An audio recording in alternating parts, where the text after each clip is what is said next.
Great to see you on Thursday, Dave. Thanks for coming over. This is session 10. It's been a while. The last one's in January. Great to hear you play. You've actually made a lot of progress. Your right-hand technique really improved. You're playing with a great deal of confidence. You're getting in and out of the strings nice and smoothly and evenly and cleanly. When the string's ringing between your fretted notes, they're ringing out clear and clean, so well done. We now need to work on getting your right hand up to the same degree of finesse as your left hand.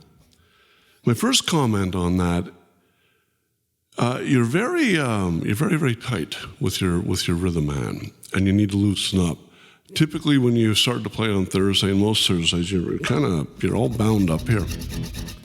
And you also didn't grab a pick. You just started playing, and I don't think you had set properly. So, draw an analogy to golf.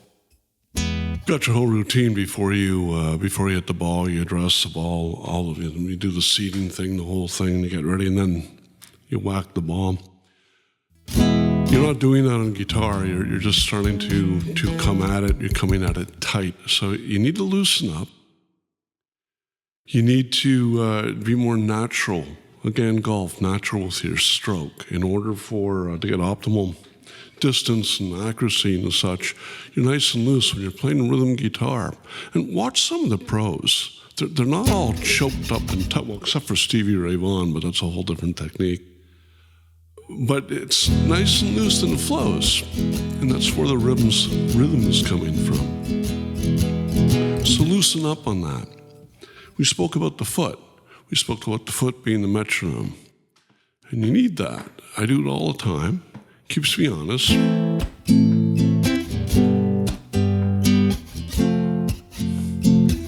Nice easy stroke. The foot's going the whole time, keeping me honest.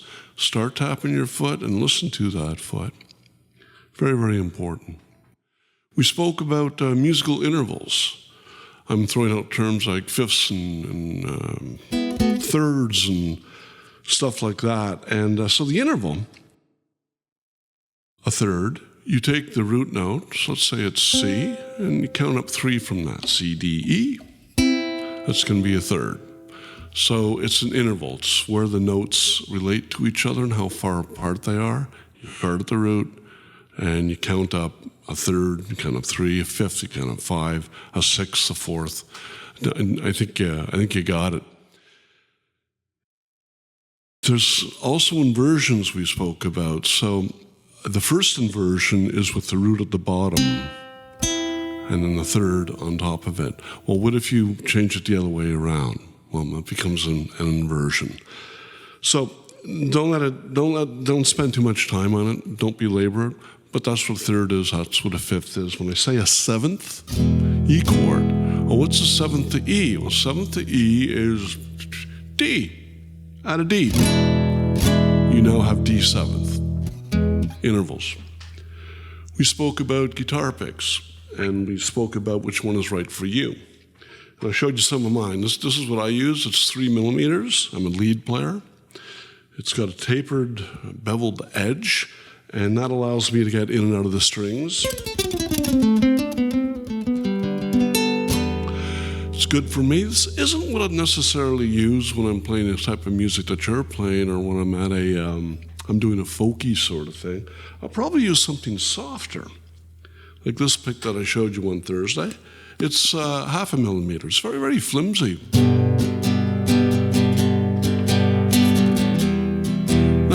Nice sound.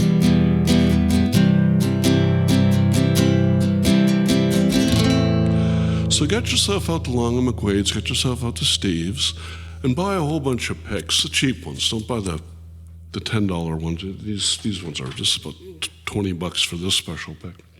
Buy a bunch of the cheap ones of different thicknesses and see which ones suit your style and what you want to do. And more of the folky thing, you're going to be using more of the thin picks and getting the optimal tone out of that beautiful guitar that you have. The other thing you want to do, okay, you got to loosen up. You got to get a nice natural swing, motion, find the right pick. Find out where the sweet spot on that guitar is.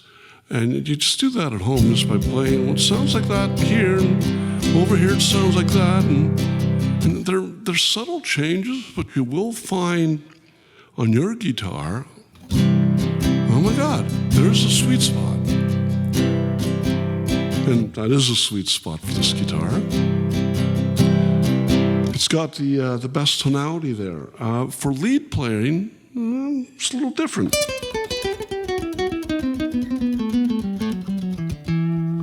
I'm more towards the bridge. And even more towards the bridge, you get a different tonality,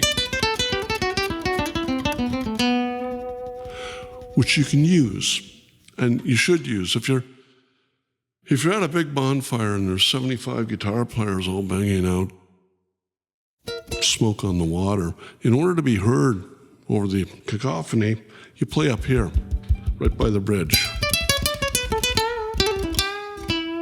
Very treble, and it'll cut through. If it's just you and Penny and Maddie and Austin singing around the dinner table after Sunday dinner, play here. Nice tone as opposed to a biting tone.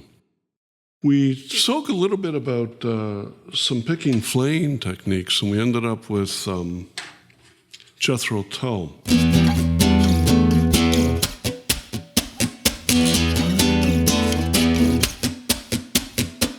That's the rake.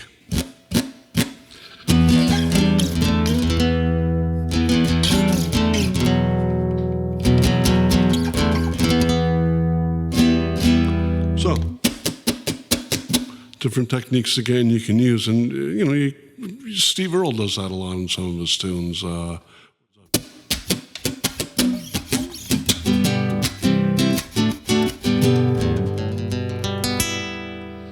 We also spoke about chromatic notes. You were doing a little figure up here.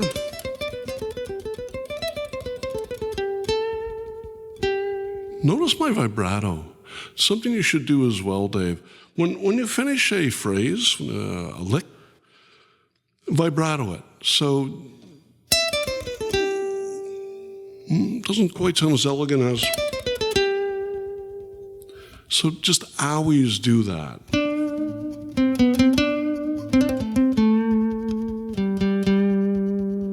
Add a bit of vibrato to a little bit of singing tonality to it.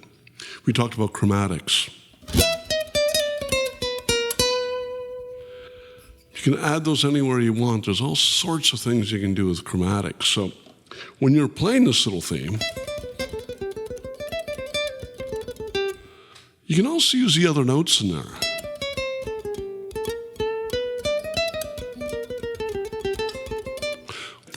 Get those intervals down. I also showed you this lick. So I slide up.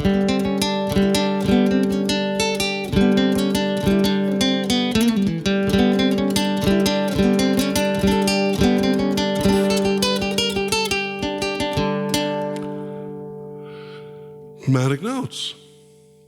And keep on playing. Let's get some grace and finesse and nice stuff going on in your right hand. Thank you.